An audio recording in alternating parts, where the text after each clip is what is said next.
Hey campers, Georgia, back in the man cave. Just cleaning up my last Opinel mod. You may have seen this handle kit that I got from a subscriber. Mary Artist up there.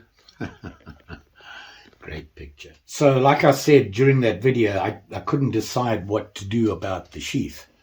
And I spoke to the boss, Mary, and she said, you know what, do whatever you want. Open season. Have at it. So here's what I did. This is a number 10. And like I said, I used a handle kit to make the handle.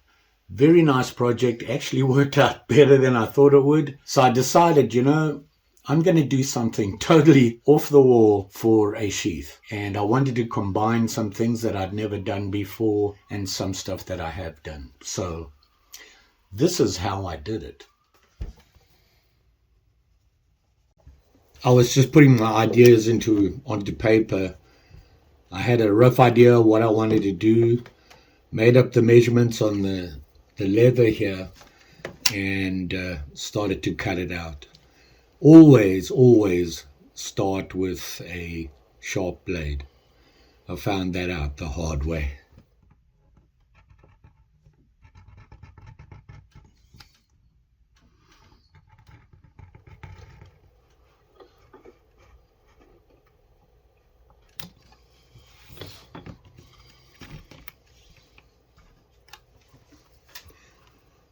I still mess up with a sharp blade.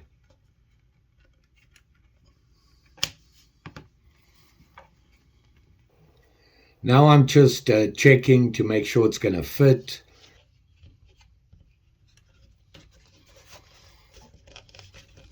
And make sure it's where I want it to be.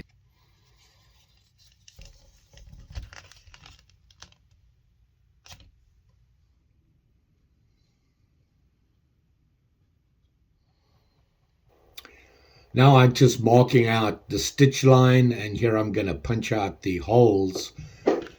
These are just guide holes right now, marking them.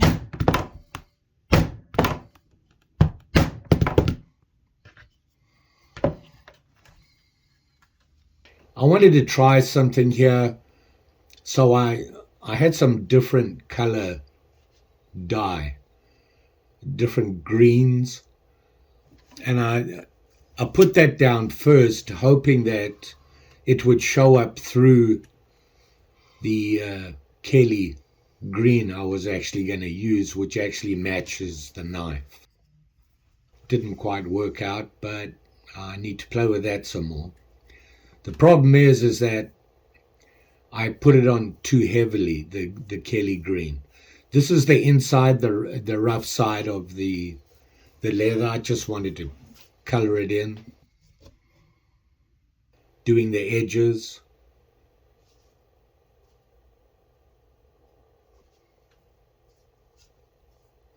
And as you can see, I landed up just putting it on too heavy. It looks really dark now, but when it dries a lot lighter. And here you can see it there. Now those holes that I made before, these I'm punching out now. When you put the dye on, when it dries, the leather is a lot stiffer. And when you put the holes in, they don't shrink again. It makes for a lot easier when you actually go to do the stitching.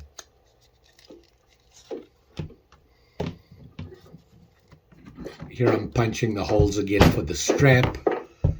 Got to punch it all the way through and then make sure it goes all the way through. Both of them. And here I'm just putting the strap on. And have to do the strap before anything else, because once I sew the barrel, you can't get to the strap.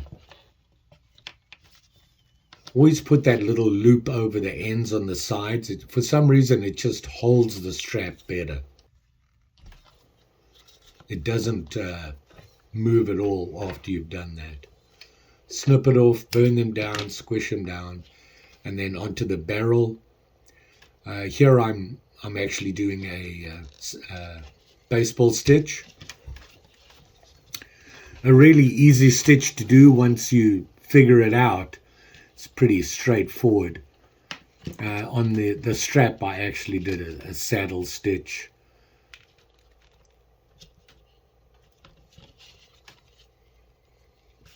I like to use a round thing in there just to hold the barrel so that it's round. When I pull the thread tight, it pulls the edges together really nice. It just makes it easier.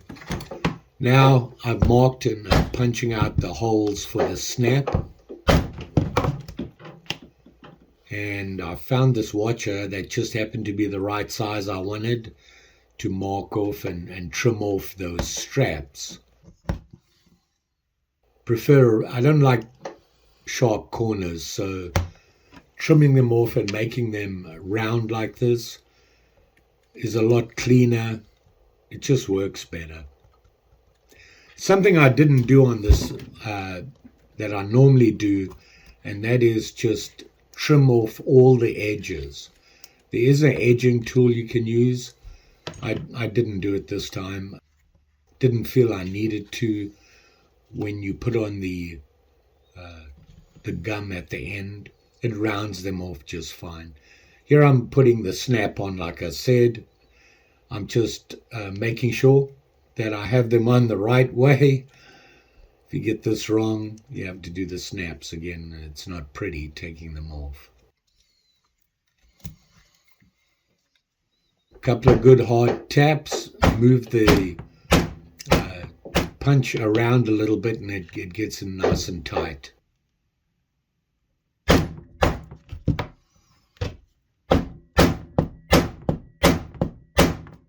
And just making sure it's going to work.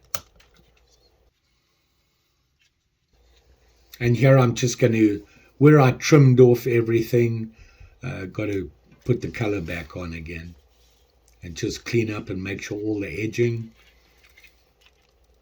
is done.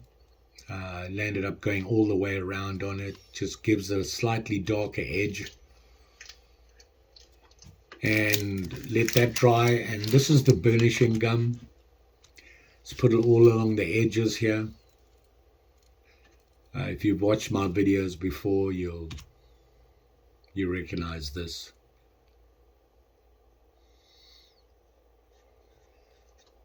Put it on there, let it sit for a couple of minutes just to soak a little bit, and then using the burnishing tool, just go around and rub it in.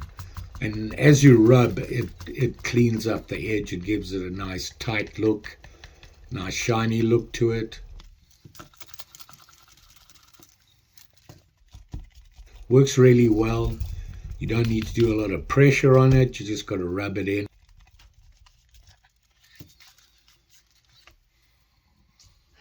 So there you go. I did look for some white leather stain dye. Couldn't find any anywhere. Unfortunately, otherwise I would have tried to maybe get a little bit closer to this. Well, I worked with what I had, and what I had was some white thread, and I had some Kelly green dye, and that's what I used. And you can see it here, and you can see I just went a little crazy, came up with this idea. I wanted to try this. I learned something on this, and that is, if you look, it's not really tight. When I do those measurements, I really need to pull the leather across, the straps across each other really tight and mark it. But it works for me. It's the look that I wanted to see, and of course, the baseball stitch, got the little water hole in there, and only half a sheath with a snap. You can see that. And it actually worked out, because if you are left-handed, you can put it in this way, which, by the way, I think is the better way to put it. That sits on your sheath on the left side, and you've got a lot of green on the handle, so that matches up nicely. And if you're right-handed like me, unfortunately, you get more white, but that's okay. It still looks pretty cool in there. And all I did was flip this over. I wanted to make a sheath out of one piece of leather. And that's what I did. It just gives you less stitching and less things to fiddle with. I haven't tried it on my belt, so I'll do that right now. So here you can see it here. And it sits pretty good. It's at a good height. Doesn't stick up too high. And actually you can pull the knife out without undoing the clip.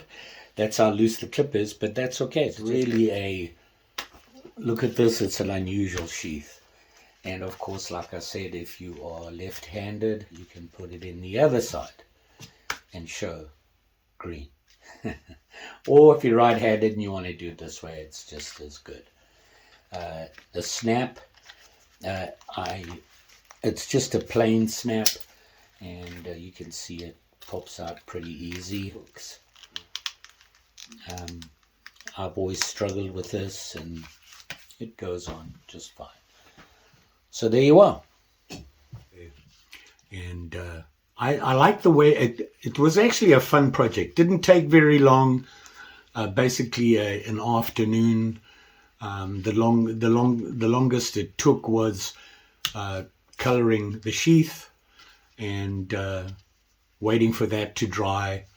Other than that, it didn't take very long. It was an afternoon project, which I like. That's always a good thing. And I think I'm getting the urge again to do some more leather stuff. So I'll have to go through my things and see what I can leather up. I go through spurts on everything. But you can see it there. And then obviously it's green on the inside. And looks pretty cool. I like the look. It's an unusual sheath. It's something different. I wanted to do something different. It's still got the barrel on it. I like the barrel idea with the Opinels because it's a natural round knife. You all be safe out there. Even when you're doing leather things, I need to remember to put gloves on, even when I'm dyeing it. When you do that, wear gloves. Don't, do as I say, not as I do. And of course, you got pokey needles and things. And if you're putting it in here, you poke yourself. You can get thumb protectors or gloves. I just find it really hard. I can't feel properly. It's just a quirk of mine. I didn't even cut myself. And, you have a sharp and shiny in here. So when you're playing and fitting stuff, you want to make sure that you are careful. Don't forget, like, share, subscribe. You know the story. Like I said, I will be back. I'm on a leather thing. I've got leather, and I'm waiting for some other stuff. So I think in the meantime, I'm going to go through my stuff and see what you can leather up. By the way, in the description below is my P.O. box. It's a post office box here in the town that I live in. And when I set that up, they asked me what it's for, and I said, well, it's mine, and I'm using it for my YouTube channel, Second Chance George. I need that on there, as well as my name. Otherwise, they won't accept it. They'll just send it. Well, it happened like 4 or 5 times to a couple of different people. So I went and spoke to them, and they were like, well, they're sending it to ND George. Said to them, yeah, Second Chance George, it's the P.O. box. And they said, no, it's just your name. Really? So if you are planning on doing it, I set that up. They said they're going to put Second Chance George on there, so you can just use that as the mailing address. I'd love to hear from you guys. I'm looking for knife ideas, guys. Preferably traditional or country-specific. Traditional knives. Looking for ideas. Looking. Always looking. Thanks for watching. And we'll see you again soon.